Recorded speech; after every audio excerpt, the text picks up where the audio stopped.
Do you want to know how you can destroy your MMA career in a matter of days? How about the meaning of the word wag?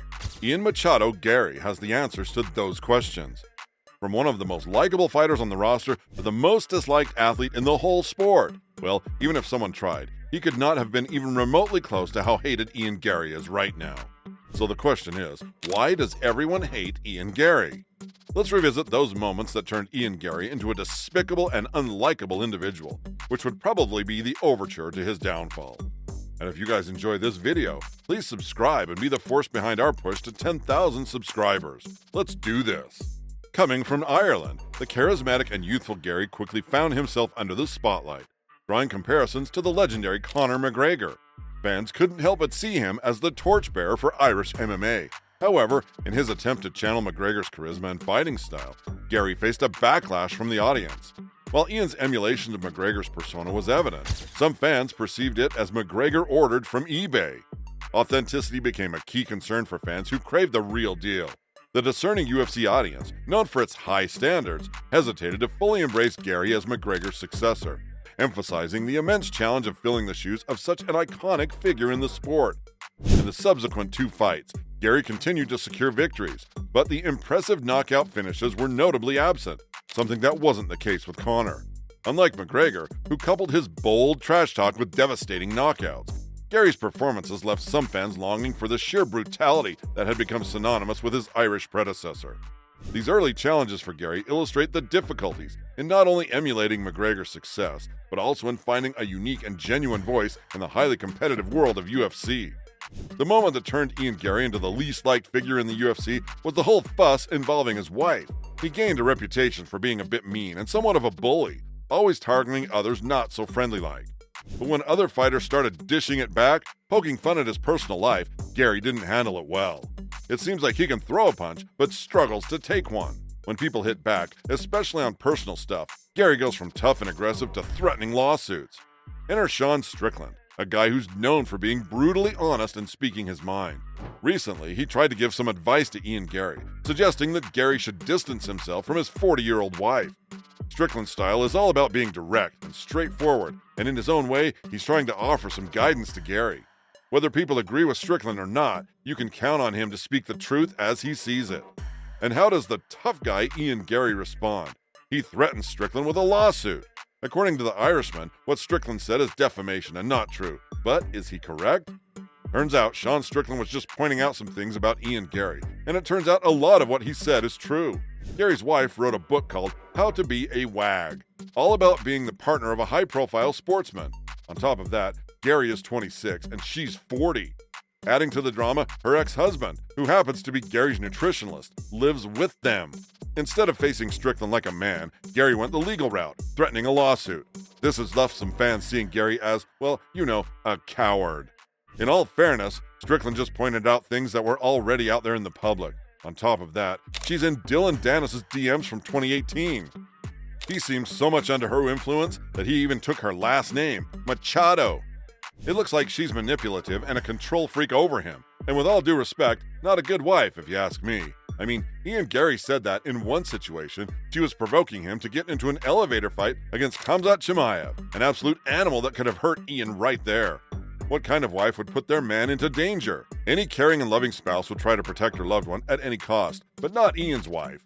Ian Garry's shift towards arrogance, self-absorption, and selfish behavior didn't go unnoticed, and even his former training partner, Leon Edwards, spilled the beans, revealing that Garry got the boot from their gym due to a lack of discipline. It turns out reports started cropping up about Garry's disruptive antics, like bringing his wife to the gym armed with a camera, making everyone else in the training session feel a bit uneasy. Add to that his habit of flouting gym rules, constantly showing up late, and acting like he owned the place. It all contributed to painting a rather negative picture of him. Fast forward to August 19, 2023, when Ian Garry was gearing up for what was supposed to be the biggest challenge of his career against Jeff Neal, a seasoned contender with notable victories over Belal Muhammad and Vicente Luque. In the lead-up to the fight, Jeff spoke about how Ian seemed all buddy-buddy, expressing his gratitude for taking the fight.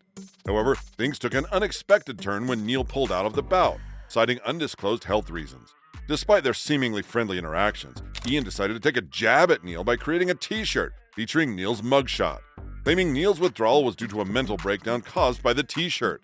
This move came across as pretty delusional, and there's even a picture of Ian proudly sporting the t-shirt with his wife, both sharing a laugh in the background, a move that didn't sit well with many fans. With Neil out, Neil Magny stepped up to the plate. Magny, a respected figure in MMA known for his sportsmanship, decided to lighten the mood with a playful comment about whooping Ian Garry's behind, throwing in a dad reference, given Magny is a father himself.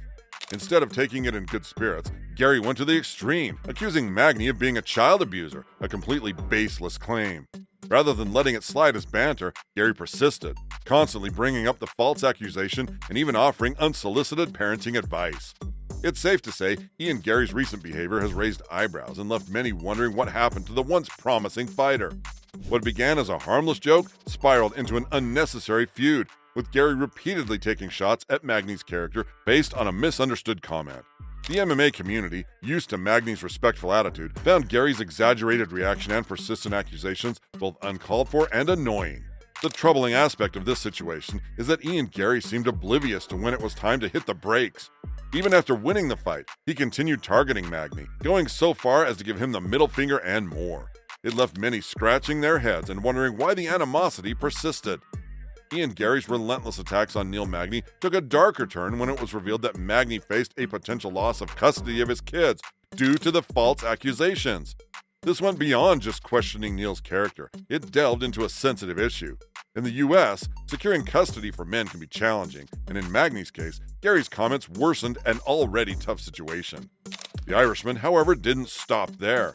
He added fuel to his unlikable image by displaying arrogance towards his former training partner and potential opponent, Vicente Luque. Luque, known for being a devoted Christian, often shares his faith on social media. In response to one of Luque's posts, Garry took a swipe at Luque's beliefs with a mocking comment.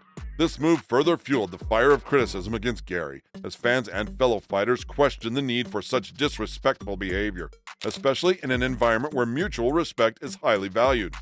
Considering everything, we come to the final question. Is Ian Garry destined for a comeback, or will the challenges deepen his downfall? In all of those controversies and a string of questionable decisions, it becomes quite apparent that Ian Garry has embarked on a rather precarious path, steering very close to self-destruction. Once hailed as a promising rising star, Garry's journey has taken an unexpected turn, marked by attempts to emulate the charismatic Conor McGregor, entanglements in unnecessary feuds, and the hurling of baseless accusations. This unfortunate trajectory has subjected the young fighter to a relentless barrage of criticism, not just from fans, but also from his fellow fighters within the MMA community. Now the lingering question echoes, can Ian Garry redeem himself? Well, there are tons of UFC fighters whom fans find disgusting, only to turn into fans' favorites later in their careers. Take Michael Bisping as an example. When he was young, arrogant, and spitting at the opponent's corner, people loved to hate him. However, in the later stage of his career, his warrior spirit and determination to become a champion turned him into one of the most lovable fighters on the roster. For Ian Garry, this involves acknowledging the missteps that led to this precarious position, extending genuine apologies to those he may have wronged, and placing a steadfast focus on personal growth. Only through these steps might he discover a pathway toward redemption. Critical to this process is a comprehensive reassessment of Garry's approach, both within the confines of the cage and in his interactions outside of it. Embracing authenticity and discovering a unique voice within the vibrant tapestry of the UFC becomes imperative for the restoration of support from fans and the camaraderie of fellow fighters. Undoubtedly, the road to redemption is fraught with challenges, but armed with sincerity and a resolute commitment to positive transformation. Ian Garry has the potential to shift the narrative and salvage his MMA career. Whether Ian Garry can rise from the ashes of his self-created downfall hinges on his ability to reflect deeply, absorb valuable lessons, and exhibit genuine growth both as a formidable fighter and as an individual navigating the intricate dynamics of professional sports. Basically, it all depends on how he will take the criticism and handle the pressure from his fellow fighters and the media upon his upcoming fight on March 9th, 2024. As the sands of time continue to sift through the hourglass, the ultimate resolution to this narrative lies in the future. Will Ian Garry turn the tables upside down, or will he bury himself even deeper? Let's wait and see until his next fight. Thank you for tuning in, fight fans, and we can't wait to see you in the next one.